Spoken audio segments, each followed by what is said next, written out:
May I present to the world Mr. Chris Kehler. My heart goes out tonight to anyone who has bought a Volkswagen. Now, I made a little joke about that. This whole thing about these types of things coming forward is what is going to be happening with the whole dimensional conscious shift that we're talking about. Obviously, somebody had a secret. Somebody found out this secret. Somebody said, you give me a whole bunch of money or something like that, or I'm going to, let this information out. And so these types of things are going to start coming forward. People are going to start blowing whistles. People are going to start raising awareness about things. And that's what the whole thing is about, really. Now, if you have a Volkswagen, you still got a good car. It's made in Germany. That these guys make the most incredible printing presses in the world. I can attest to that. They make good vehicles too. But somebody got caught in a lie, and somebody's going to pay for it big time. Can you imagine how much it's going to cost Volkswagen? It's going to cost them their business. They're going to have to give cars away, for crying out loud. Just about. And, can even give them away now? I mean, everything comes down to trust. Large corporations that are doing this, and then it's going to spread, governments, everything else. You need to really look and see who's credible in your life. The whole aspect of lies creates an energy called negative green vertical, and it's an attractant or a lure for negative energies to come in and to cause you problems. Oh, How are things in your end, Bob? I tell you, man, it's pretty good. Do you see that storm that's coming up the coast? No. It's supposed to miss me, but it's huge. It is huge. It wasn't supposed to be a hurricane. All of a sudden they turned around and said, oh, well, the winds are 75 miles an hour. And I was like, oh, yeah? It's going to blow Bermuda from here to hell. So that's crazy winds. Yeah. That's kind of, when it starts, 75 miles an hour. Come on. Let's talk about our guest tonight. And we want to thank Michael Schwartz for agreeing to come on at such short notice right after the show. He's got a big event that he's going to. Michael Schwartz, tonight's topic is the symbology of emotional causes of disease. Michael Schwartz is an author, lecturer, and holistic nutritional consultant. He was educated in the workings of the mind as it relates to the creation of one's own personal physical reality. With the understandings of the universal principles in hand, Michael was able to change the course of his life, which led to many different benefits and experiences, including the foundation of his company, Michael's naturopathic programs. He entered the health food industry in 1975, and in the ensuing years, he discovered his talent for herbal and nutritional healing. This led him to establish a naturopathic practice after many years of assisting clients to regain their health on multiple levels, such as physical, material, social, spiritual, and emotional. His supplement company was formed in 1984.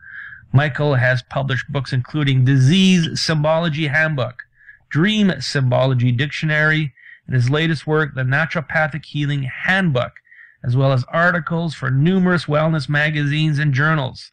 Host of a mind-body radio program, Michael is also involved in educating the public on holistic wellness through radio and television appearances. He is a highly respected lecturer with appearances at doctor and pharmacist conferences, colleges and universities, and health and wellness venues worldwide. Michael's holistic nutritional consultations continue to benefit people from all walks of life, including world-class athletes and elite performers. Please welcome to the program, everybody, Michael Schwartz. Thank you.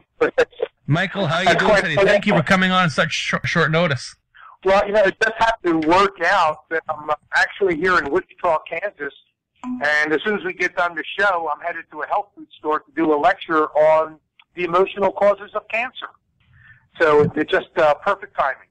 Perfect timing. Of course, with the work that I do, I very well know that emotions are definitely something that is a very big consideration when you're looking at any health problem. Emotions, all these different things come into play. I focus more so on the negative energy components, but quite often the emotion is a trigger or a lure or something like that. So, Mike, how did you get started in all the study of metaphysics?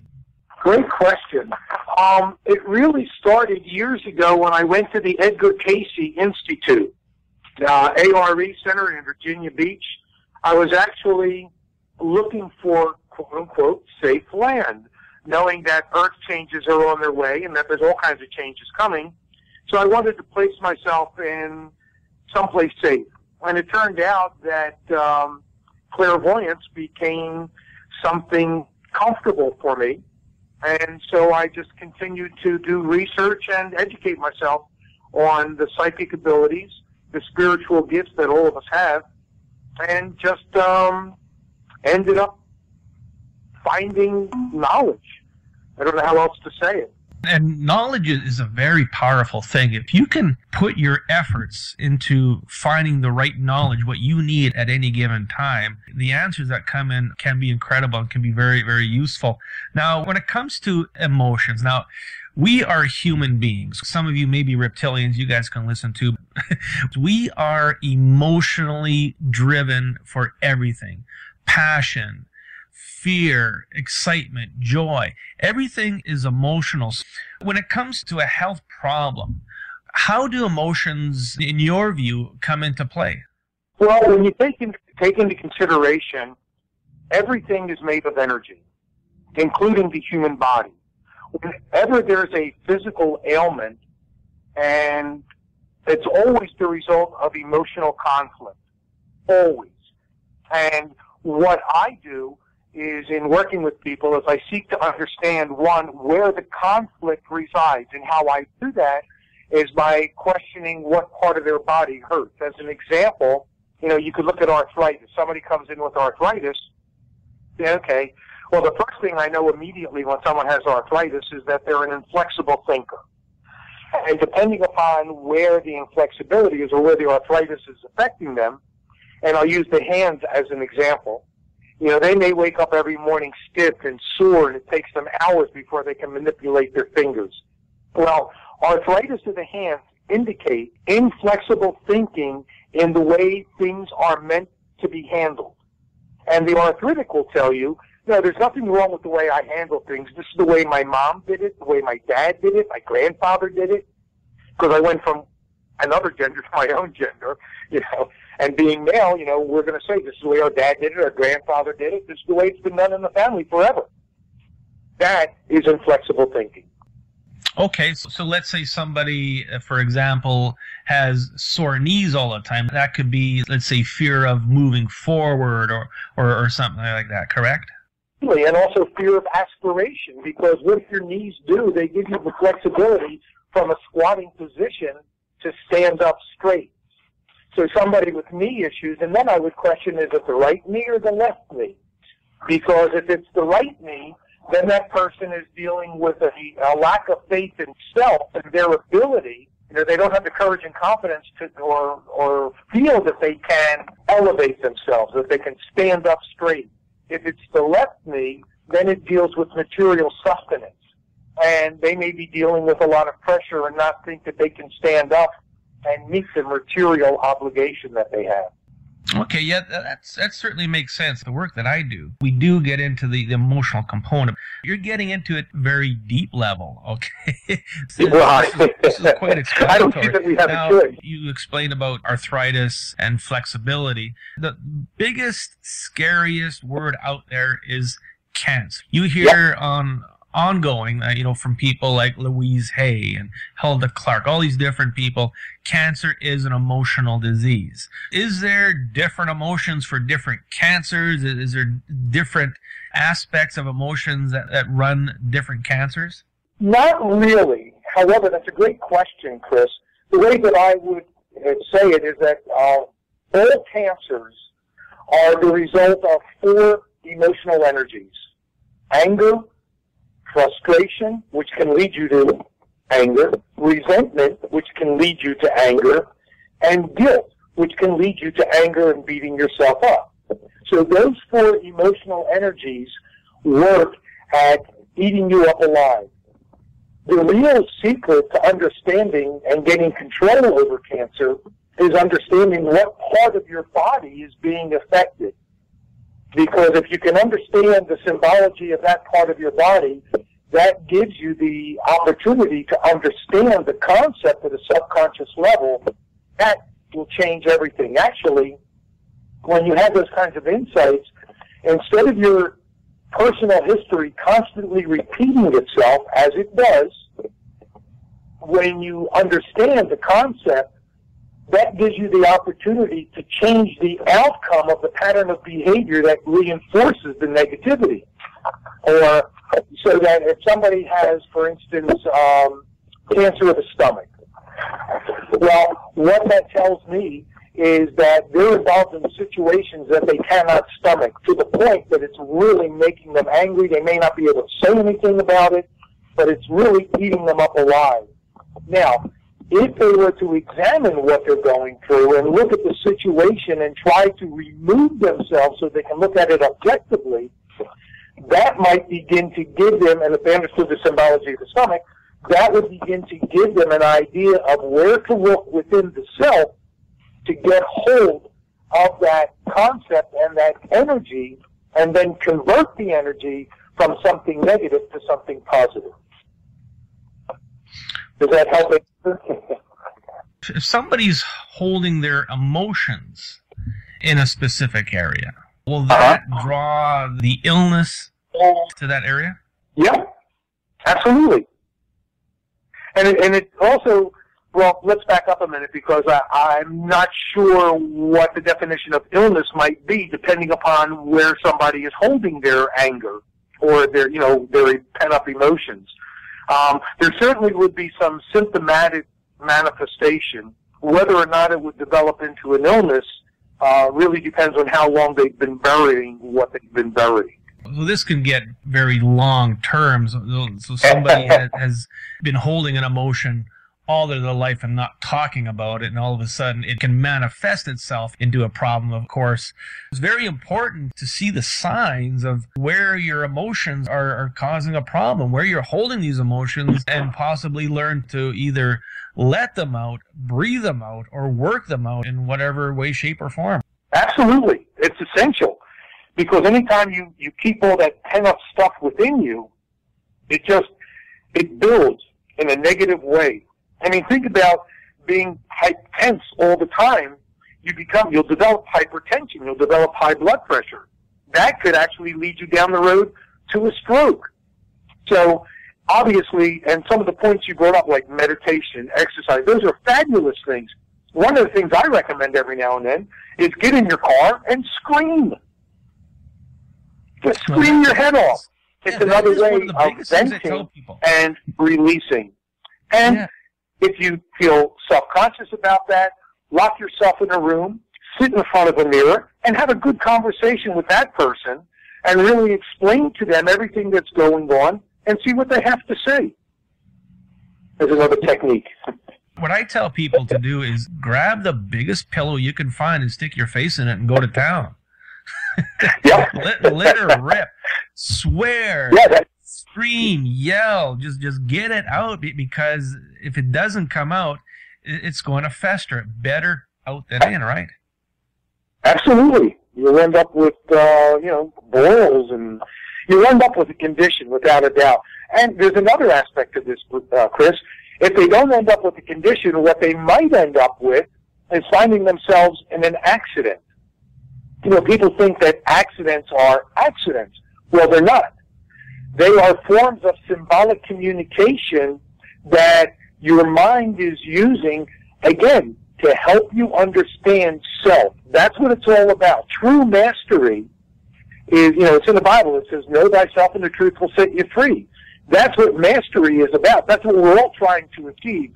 On one level, we want to be free of the material plane and its encumbrances and its distortions and delusions and distractions, because all of this takes us away from ourselves and doesn't allow us to develop the spiritual self within with all of its magnificent gifts and abilities. We're distracted by the material plane. Absolutely. We've got a question on the chat box. Is a sore left hand and sometimes a thumb on the same hand? What emotion would something like that be? Do you have an answer for that? Oh, absolutely. Whenever, the sore hand takes us back to, there's something, and because it's the left hand, there's something going on materially in this person's life that they're not sure they can handle it properly or effectively or profitably. The thumb indicates will, and they may not have the willpower to do what's necessary to handle the situation. And the reason your thumb is the will is try picking up and holding on to something without your thumb. You virtually can't. I mean, it'd be very extremely difficult. And it's the same thing with accomplishing things in life. You need your will to manifest your intent. So I would say that gentleman really needs to look at what his thoughts are about handling the situation he's involved in. He can handle it. He doesn't think he can, or she, but he can handle it. And it's just a matter of him exercising his will to get it done. So now, of course, this isn't that you've taken a hammer and hit your thumb in your hand with it. This is discovered or pain that just kind of happened on its own. There's absolutely really no reason for it. All of a sudden, it's like, why does my hand hurt? Why does my thumb hurt? These are the things that I take pride in being able to hammer out for people, is to find these issues, the emotional component within it. So what I do is I'll find the emotional component, the energy component, and then also go on and find the physical components, such as nightshade plant toxins and uric acid crystals and all these other things that come about. And then if you've got uric acid crystals, well, now you got to go into the kidneys and find out what's going on there. The kidneys is a very emotional part of your body connected with the adrenal glands. There's a lot that goes on in there. Oh, absolutely. And when you mention all those different things, the first thing came to my mind about crystals, the uric acid buildup. Well, let me go back even to hurting the hand with the hammer. You would think that that is quote unquote an accident, but in reality, his mind, your mind, anybody's mind, who was banging the nail or whatever, did it in such a way that it hit the hand, and it did so to give that person that symbolic communication. That's why nothing ever happens without a purpose or a reason. And the reason is that your mind is trying to help you maintain, first achieve, and then maintain harmony and balance. Well, if you don't know where you're imbalanced, how do you discover that? And it may very well be that your mind will take you to a place and create a situation that makes you question it. And in the questioning, then you come to some insights and understanding. But there must be questioning when anything ever goes on. I can relate to that. Let me tell you a quick little story. Ever since I was like 4 years old, I was always injuring my right big toe. 4 or 5 different times. Now, the last thing I ever did to it, this is about 6 years ago or so, I was chopping wood, wearing sandals, and I hit my right big toe as hard as I could with a dull axe. It didn't get the toe out, but it split the skin. So what would the symbology be with somebody always injuring their right big toe like that? Well, that's funny, because out of every part of the body, the only place I have not done symbology are the individual toes.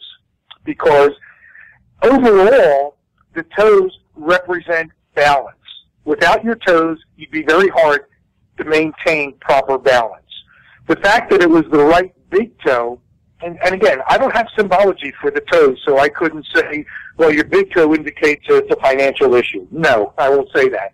What I will say is that when those occurrences happened, there was something going on, and it created within you a doubt about your direction and your ability to go in a particular direction.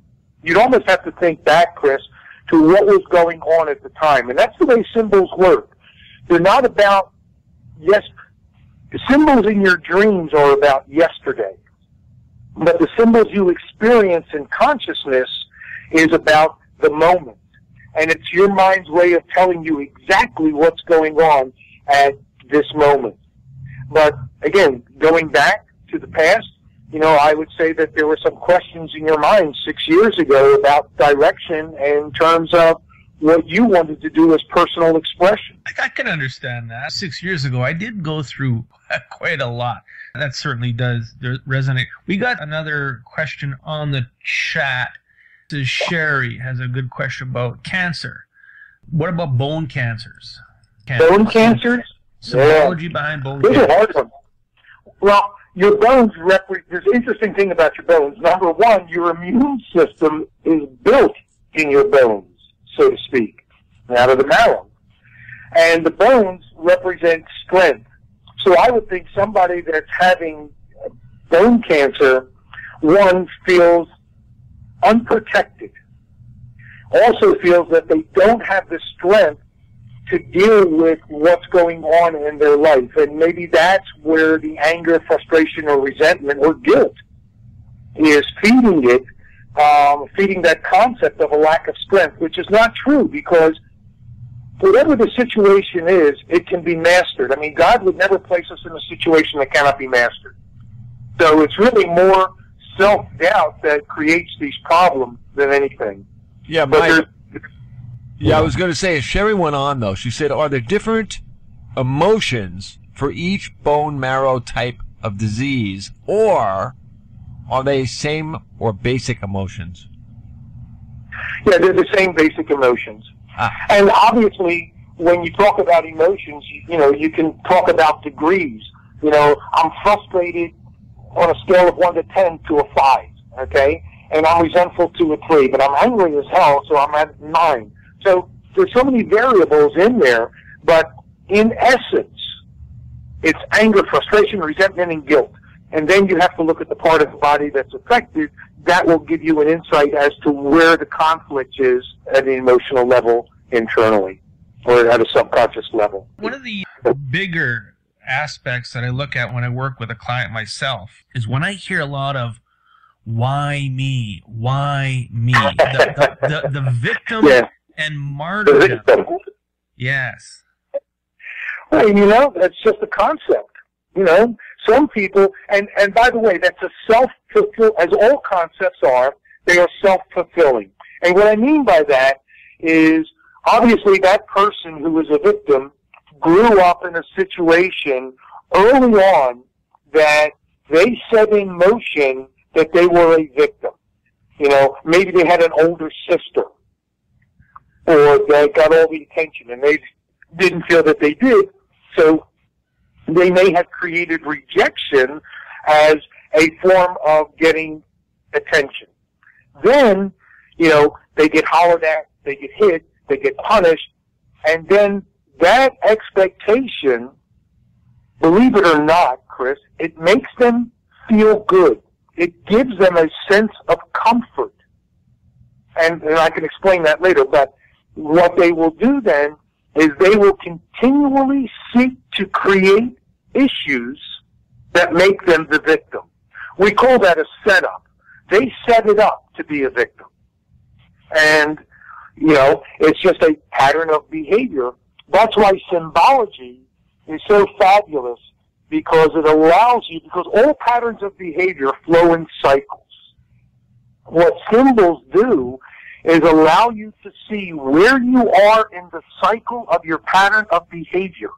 And if you can identify it, and you know where you are, and you know your pattern, you know how it comes out, then that understanding gives you the opportunity to change the outcome.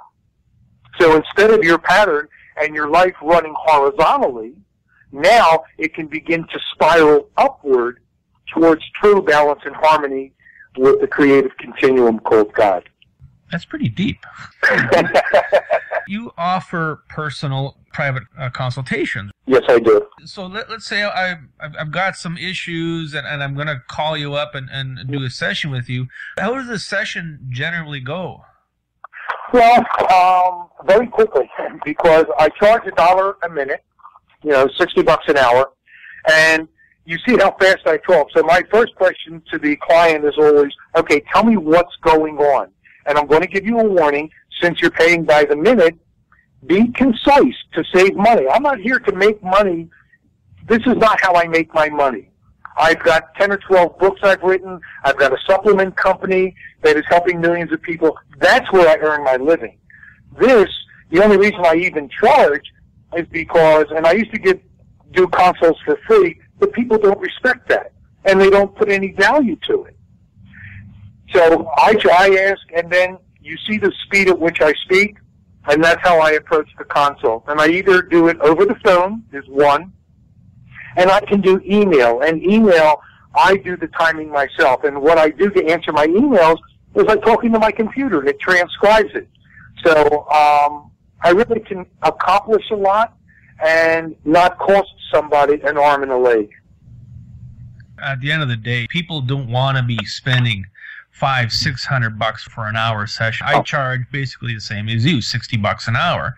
And I went looking online to see what other people are charging for doing alternative types of modalities, and I almost vomited when I saw what a few people are charging. So, you know, hats off to you for keeping it real, my friend. Humanity appreciates that, because definitely when people have got some kind of big issues going on, generally means that they're not working, generally means they don't have a lot of money. Kudos for you for keeping it real, my friend. Well, you know, Chris, the other side of the coin is that I'm not impressed with me. I'm clear about who I am.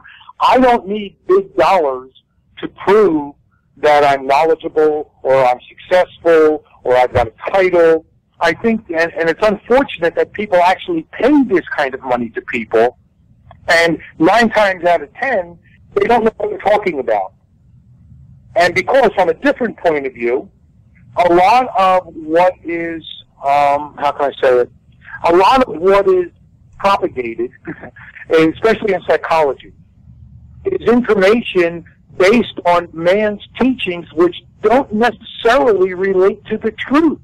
Here's an example.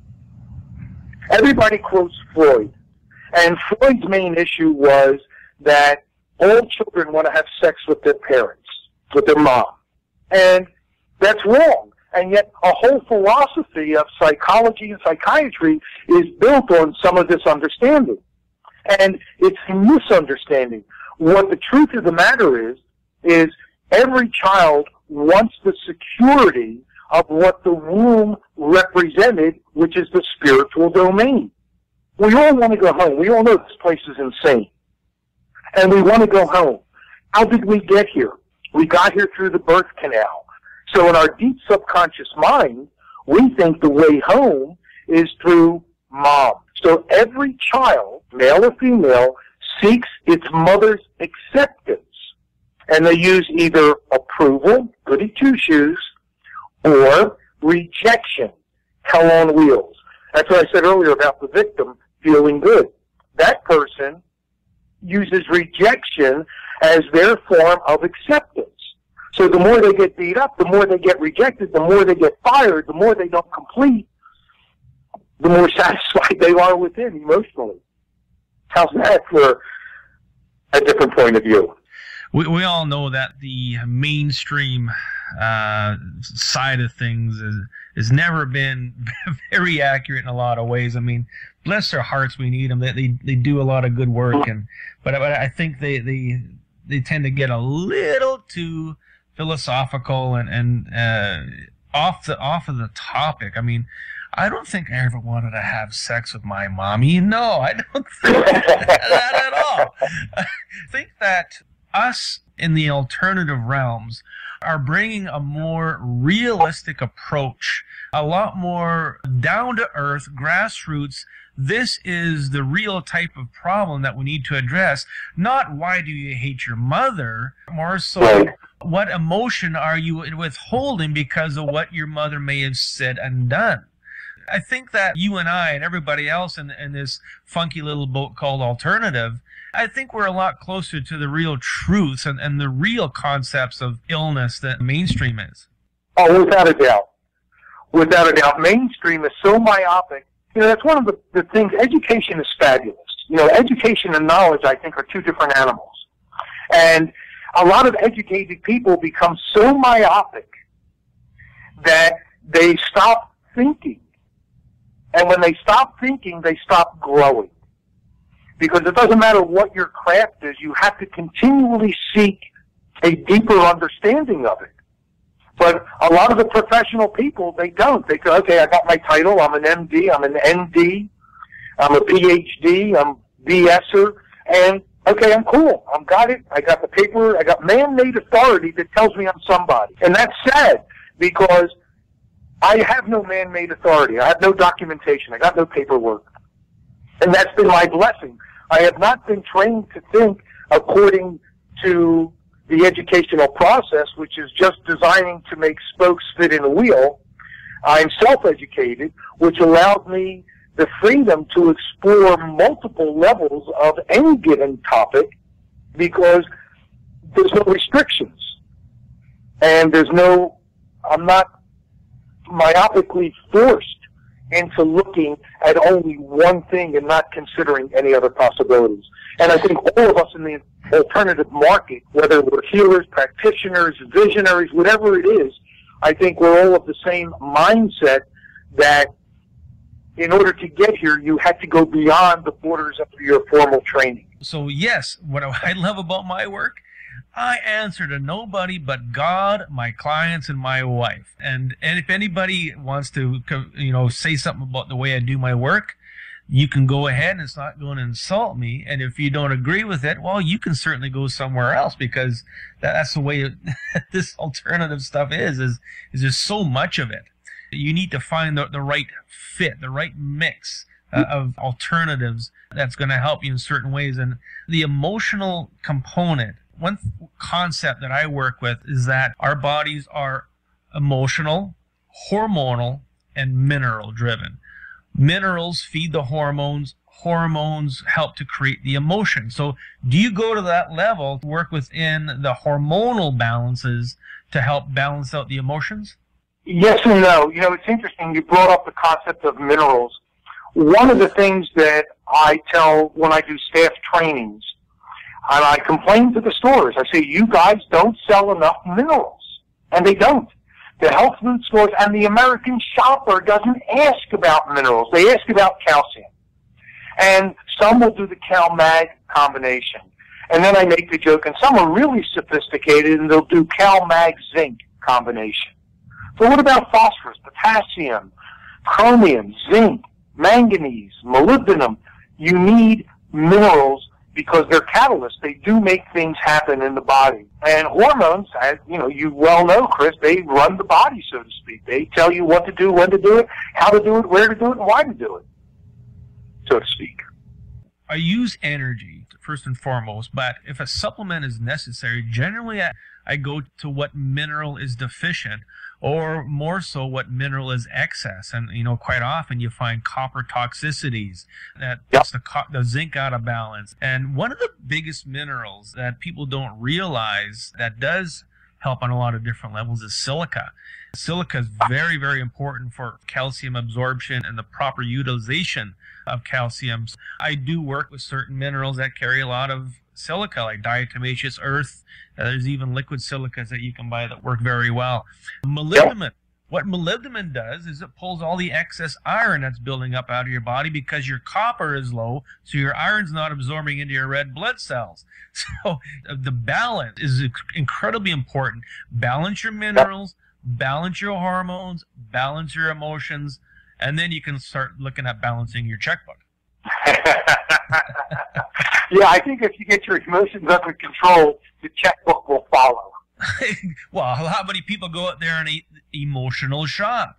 Okay, I'm upset. Oh, I gotta go buy something. Instant gratification, right? Yeah, we try to eat before we go shopping. If you go shopping hungry, you're going to buy everything. And then the other kind of shopping, the clothes shopping, the tchotchke shopping, the shoes, whatever, those are, more often than not to make you feel good, feel better about what's going on in your life. We're all like that. I mean, right now, everybody is under the pressures of providing for yourselves and providing for your families and finding that right job. And I know right now in the States, I do have a lot of clients who people are losing their jobs. People are just finding themselves in such a dire strait that no matter where they turn, nothing good is going on. So, of course, now your emotions are starting to work up. You're getting depressed. You're getting anxiety. You're getting migraines. So is there something that you can suggest for people to do who are finding themselves in the situation where no matter what they do, nothing's working and their emotions are starting to overcome them? You know, I think in somebody like that, the first situation and the first thing they have to do is begin to sit down and begin to question, why aren't things working out? And obviously, we always look outside of ourselves. That's why the second finger on your hand, regardless if it's right or left, is your emotional finger, because you pointed at everybody else. It's their fault. It's the manufacturing. It's all gone to another country. It's this, it's that, it's the other. The other side of the coin is there's something within the individual that, you know, maybe there's 10,000 people at the company and they fired 1,000, but they kept 9,000. Why wasn't that person part of the 9,000? That's what they have to question. How did I, as an individual, facilitate my losing this job? And that's very hard to do, to be honest with yourself. The hardest thing, as you know, Chris, the hardest thing for people to do is look within and deal with what they find. And yet, you know, there's a teaching. Are you familiar with the Gospel according to Thomas? Sounds familiar. It's part of the Dead Sea Scrolls, the Nag Hammadi library. Yes. And the second teaching in there is, seek and ye shall find, which everybody has heard in the New Testament, right? Exactly. When you find, you will be troubled. And after you trouble, you will marvel and reign over the all. Now, here's the interpretation. If you start seeking within and start questioning, why do I do this? Why do I think that? You will end up being troubled. Where the marvel comes in is when you realize, oh my God, this is what was demonstrated and taught to me by my parents. This is why there's a teaching that says the fruit doesn't fall far from the tree. There's also in the Old Testament where it says that the sins and inequities of the parents, the father, are passed on for 3 to 4 generations. So the person will be troubled by looking at the concepts that they maintain about themselves. And all of us have concepts. You have them, I have them, the role of a man. Since I'm a dad, the role of a dad. I'm an uncle, the role of an uncle. I'm a brother. So we have all these concepts that we seek to live up to manifest, to prove that they are true. When you realize that these are the man-made concepts that you're dealing with, that's when you marvel.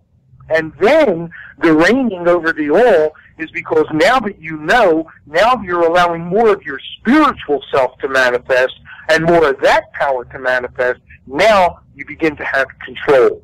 And emotional control leads to material mastery. Now, wouldn't that be the same as taking responsibility? Oh, wow, what a radical thought.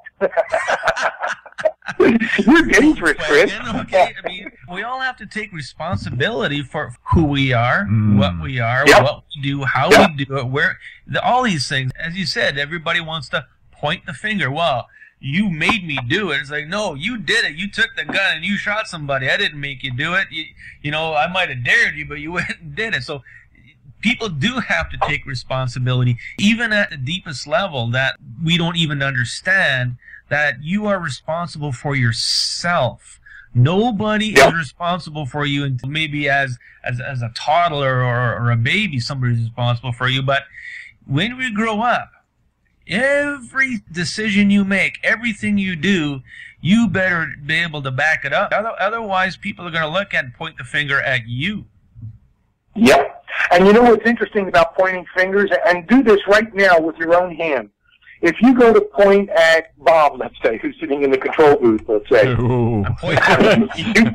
Let's hope he's there. I'll be under the table in a second. And take a look at your hand. If you're pointing, you find that your thumb is over 3 fingers.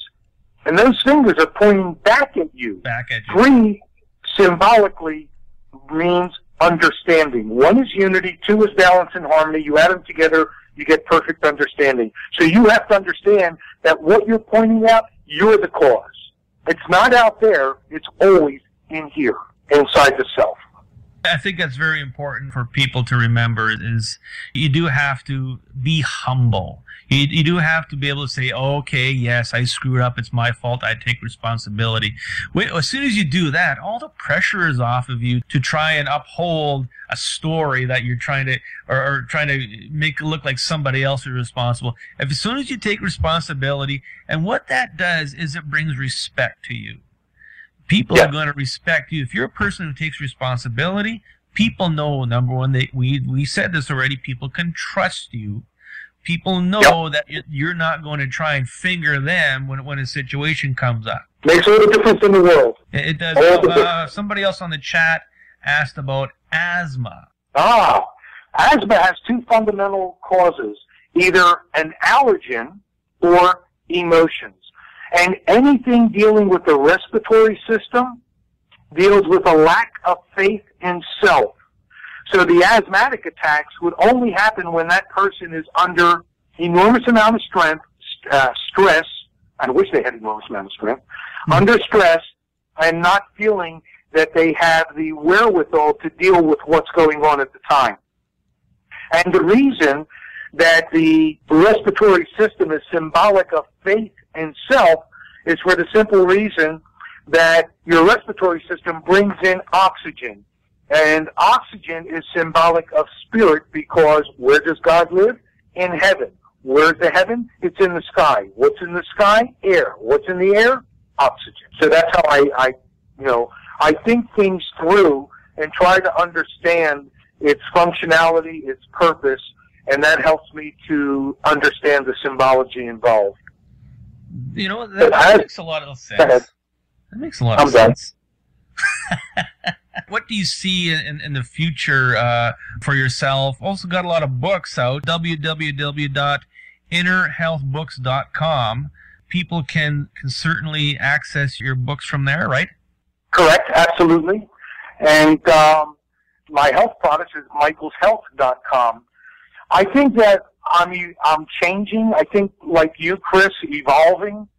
And I'm, even though I do go around the country and I lecture because I'm trying to wake people up, and it's usually all about health, but I do throw in my singers every now and then to get them to think.